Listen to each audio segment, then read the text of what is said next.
We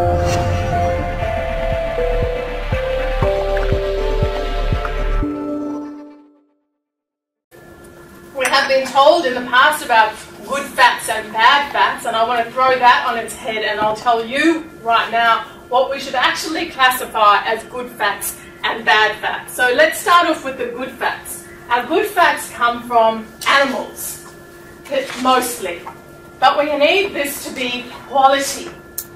And quality fats, once we look at the man-made fats, it will become clearer why we need to have good quality as well. We can't just go out and buy any old butter, and we can't just gouge ourselves on any old meat and the fat that comes along with it. We need it to be quality, and that's a really important point. So I'm going to come back to that in a second.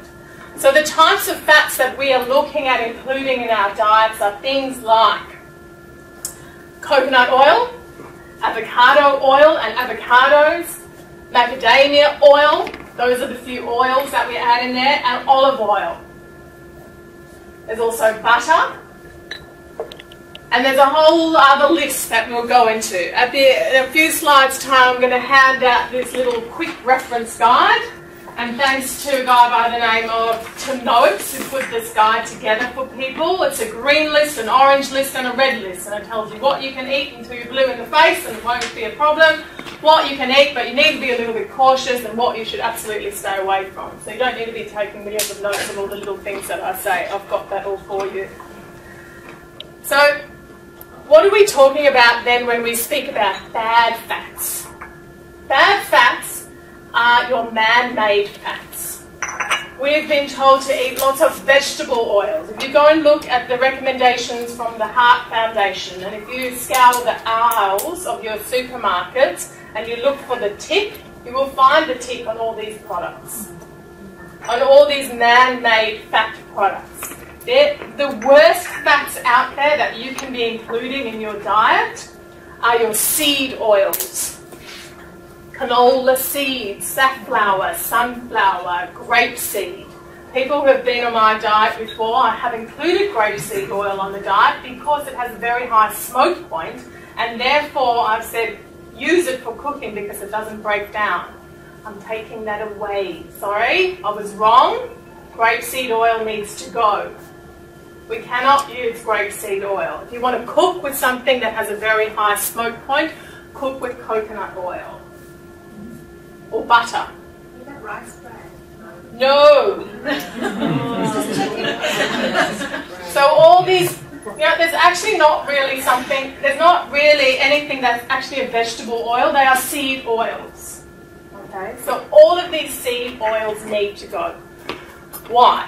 I'm not just going to say to you take these away and not tell you why we should be taking them away.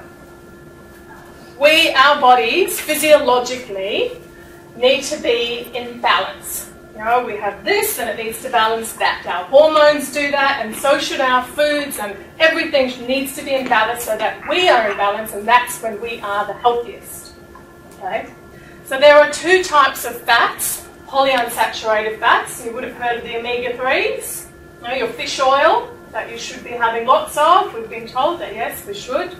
And then there's another polyunsaturated fat, which is your omega-6. Now if we go back and you analyze, the fat in your body will reflect the fat that you eat. So if you eat lots of omega-3s, the fat in your cells will have a high amount of omega-3s in it. So once a person dies, you can actually analyse their fat and you can see what type of diet they've had.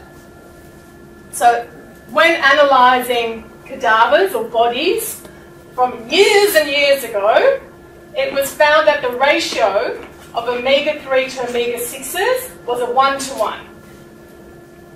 So just as much omega-3s that we had the same amount of omega-6s. Okay. Following the agricultural revolution, slowly, we started seeing this changing, this ratio changing in our bodies. And during, the early 1900s, the ratio went from a 1-to-1 to a 1-to-3. So we were now picking up the level of omega-6s. that we were having. Now, why is it important that we keep this in balance? Well, these two things are all about inflammation in our body. One is pro-inflammatory, it causes inflammation. The other one is anti-inflammatory, it takes the inflammation away. If we've got them balanced, we are in a homeostatic state, we are good, we are healthy, we are happy. Which one? Anti-inflammatory is omega-3s. Pro-inflammation is your omega-6s. So in the early 1900s, we had a little bit of an increase in this pro-inflammatory one. Now slowly, processed food has come into our diet. More and more and more. And if you look at the labelling of every single processed food out there, well, almost every single processed food out there, you will find, you can start to get home, pull everything out of your pantry and look at the labels and see how often vegetable oil is listed. Vegetable oil is what we're talking about here. Vegetable oil is extremely high in omega-6s and extremely low in omega-3s. And unfortunately, we do not and cannot counter this in our diet if we have processed foods or if we use these seed oils in our kitchens. Because we can never eat enough fish. Even if you take a couple of fish oil tablets, you will not counter that amount of omega-6, because do you know what studies currently tell us that ratio is at? And it's steadily increasing every year. Have a guess. 1, 2, 5, 10, 20, 25. 1 to 25 is current studies, and that's a conservative view.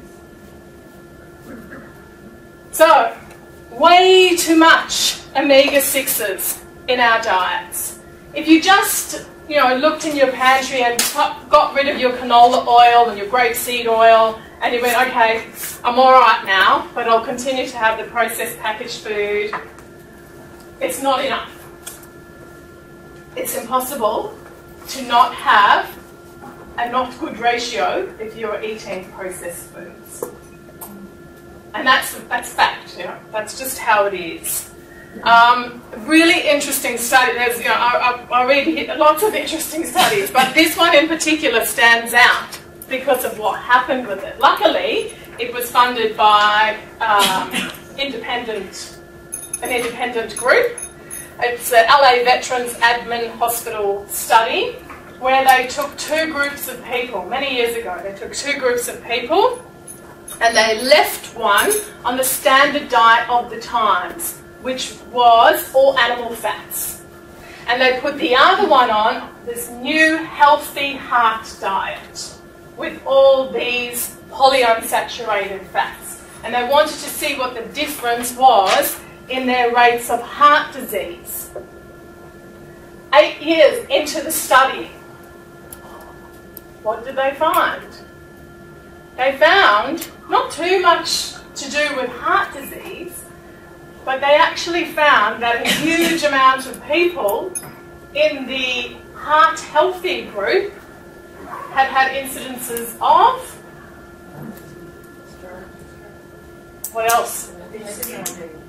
Cancer. Why cancer?